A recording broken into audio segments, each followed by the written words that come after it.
Hey, what's up, guys? Thanks for joining in. This is going to be a very quick video. So, usually in Amazon, if you come to the date, right, so you won't be able to see data beyond 3 months. So, at the time of recording, I'm currently in August. So, 4 months back is April. So, you can see that I'm not able to select a date range. So, in order to know what my April sales was, so I usually go to measurement and reporting and go to reporting as a section. Once you do this, you come to reporting using a template. Click use template, and then you can go ahead and name your campaign.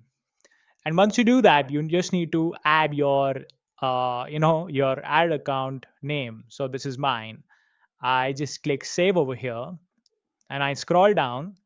I just leave this as it is, guys. I don't make any changes over here. And once you do that, you can see this report period. This is the date range. So the date range, what I would select is April. As you can see, I can select April as a month and then click save. Once you do that, you don't need to do anything else. You just need to click submit over here. And there you go. It's processing over here. For this example, I just like to show you one report which I downloaded previously. So this is the report. You just click over there and click download.